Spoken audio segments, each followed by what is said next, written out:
ini. Itu tujuan utamanya ya Bapak ya. Oke, kalau gitu baik, tanpa berlama-lama lagi kita akan segera berbincang-bincang dengan para cast yang luar biasa dan juga para creator ya. Ini yang pertama untuk Pak Diras Kawani ya, atau Pak Keke. Ini Pak, dari total biaya yang dikeluarkan untuk produksi film Siksa Neraka ini Pak, kira-kira Pak yang paling besar alokasinya untuk apa Pak, kira-kira Pak? Ya, selamat malam semuanya teman-teman media, terima kasih atas kehadirannya. Thank you Kas, Anggi, penulis saya, Pak Aryo, Asfi, everybody, semua Naila, Ratu, Fahri, dan Kesha, thank you. Kos biaya paling besar pastinya CGI ya. Kelihatan ya Pak ya. Itu pasti CGI, dan CGI-nya kan kita bukan bicara 50 menit, ini setengah film ke belakang semua CGI kita ya kan. Kita optimalkan di CGI-nya untuk film ini. Dan tadi kalau masa tadi tujuan utama tadi itu Bapak kata waktu tadi kita tanya ke teman-teman yang nonton apa gimana perasaannya, kata tobat gitu kayak itu kayak kata paling banyak dikeluarin sama teman-teman di sini itu ya. Dan saya lihat tadi banyak yang nangis juga karena emosional, karena sedih kan. Ya. Iya, dan Pak Diras ini seperti film di company yang lainnya Pak, apakah film Siksa Neraka ini akan juga tayang ya di negara-negara tetangga seperti Malaysia, Singapura atau Brunei Darussalam Pak? Iya, akan tayang tapi nggak serentak. Tidak serentak ya. Bisa dulu tanggal 14 Desember di Indonesia. Ya, mulai 14 Desember kita akan saksikan bersama-sama ya film Siksa Neraka tayang di seluruh bioskop yang ada di Indonesia. Boleh tepuk tangannya untuk Pak Keke sekali lagi ya. Dan selanjutnya kita akan mengajukan beberapa pertanyaan ya, berbincang juga dengan Anggi Umbara ya, sutradara dari film Siksa Neraka ya. Ini Mas Anggi, akhirnya ya filmnya tayang juga. Bagaimana Mas Anggi perasaannya? Assalamualaikum warahmatullahi wabarakatuh. Kalau ditanya perasaan ya gimana ya, masih berduka sebenarnya sih, karena kan barusan lalu ibu saya almarhumah meninggal dunia, wafat sudah. Nah, kalau ditanya perasaannya masih berduka, dan ini juga sebagai pengingat kita semua gitu, terutama saya sih yang udah berjibaku membuat film ini, dan ternyata ibu nggak sempat tayang. Biasanya dia selalu hadir di setiap premier film saya gitu, kali ini dia nggak hadir. Dia film ini bisa dipersembahkan untuk ibu saya sih. Ya semoga banyak berkahnya dari film ini, mengingatkan kita yang terhadap siksaan yang menanti kita atas dosa-dosa yang kita berbuat gitu kan. Saya juga melengkapi ini juga untuk supaya mengingatkan betapa pedihnya, sakitnya siksaan nanti gitu kan, kita di kalau misalnya ya Nazarul Jalik yang sampai kita merasakan siksaan yang pastinya nggak akan tahan di semua orang gitu. Ya itu sih, semoga ya perasaannya sedih tapi juga lega, bahagia juga ini bisa selesai dan bisa dipersembahkan untuk rakyat Indonesia dan juga yang lainnya. Ya, mungkin sebelum kita mengajukan pertanyaan selanjutnya, ini mari bersama-sama kita berdoa sesuai dengan agama, dengan percayaan masing-masing untuk ibunda dari Mas Anggi ya, yang baru saja wafat beberapa waktu yang lalu. Berdoa kami persilahkan. Mas Aryo, perasaannya ketika akan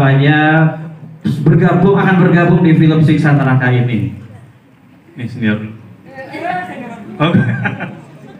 Ya, pertama ditawarin, aku ada tiga faktornya.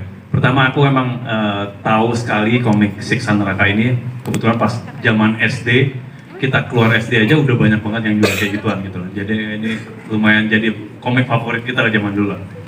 Nah, kedua, pas aku baca ceritanya, sinopsis segala macam, aku ngerasa ini akan menjadi salah satu film terberatku gitu untuk scene-scene-nya ya, skripnya, ceritanya segala macam. Karena dan aku juga ngerasa aku pengen menerima ini karena selama ini aku belum lagi menerima cerita-cerita yang dalam seperti ini gitu loh. Karena ini ceritanya dramanya sangat sedih, sangat tragis. Jadi benar-benar perlu kayak menyiksa batin dan mental banget. Jadi aku akan ngerti cerita seperti itu. Jadi emang aku pengen cerita seperti itu, makanya aku ambil. Dan ketiga, aku belum pernah kerja sama sutradara, salah satu sutradara terbaik Indonesia, Anggi Umbara. Dan Pak Diras juga. Dan akhirnya sempat ketemu, cuman aku cuman bilang sama Pak Diras, Pak, ini secara drama sih udah oke nih, Pak. Cuman CGI-nya gimana? Cuman Pak Diras menjanjikan bahwa kita benar-benar fokus untuk CGI-nya supaya ntar nanti penonton juga istilahnya tidak kecewa lah untuk menonton film ini, karena aku ngerasa emang dramanya udah kuat di film ini. Dan syukur banget, jadi kita juga banyak workshop, jadi udah latihan ya, kita latihan segala macam, jadi emang banyak banget adegan nangisnya tuh nggak cuma sekali gitu loh, ya kan? Setelah kehilangan semua tuh udah ceritanya udah bener-bener kita kelelahan, apalagi kita kan pas banget pas syuting itu banyak dilakukan di scene-scene malam gitu loh, jadi istirahatnya kurang, dan musimnya juga lagi banyak musim hujan segala macam. Dan saya berharap mudah-mudahan apa yang kita lakukan kemarin, perjuangan dan pengorbanan kita bisa menjadikan sebuah film yang bisa bermanfaat buat semuanya lah, insya Allah. Oke, terima kasih Mas Aryo ya. Mbak Asri, gimana perasaannya kalau tadi kita lihat di film ini ya? Kayaknya Mbak Asri lebih banyak nangisnya daripada daripada ngomongnya ya. Gimana Mbak,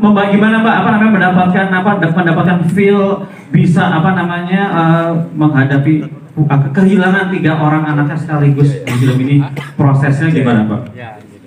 Proses mendapatkan feel-nya itu loh, gimana Mbak? Prosesnya ya, saya benar membayangkan ini keluarga saya sendiri, yang saya kehilangan keluarga saya sendiri,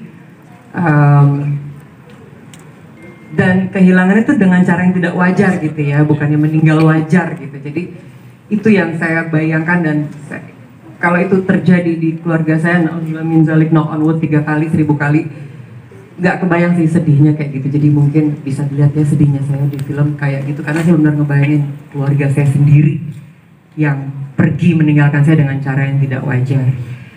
Di film ini juga saya belajar bahwa sebenarnya nggak ada sih anak nakal, adanya mungkin orang tua yang salah mendidik. Bener nggak sih? Kalau misalnya kita, bisa jadi bapak yang terlalu keras menyebabkan anak-anak menjadi tumbuh yang itu kelihatannya baik ternyata enggak gitu kan. Dan yang kita benar kan, yang kita anggap ini kayaknya nggak membanggakan orang tua, ternyata inilah yang anak soleha gitu kan. Jadi di skripnya itu saya membaca banget, saya rasa sih tidak ada anak yang nakal, hanya yang ada itu salah mendidik orang tua salah mendidik maksudnya.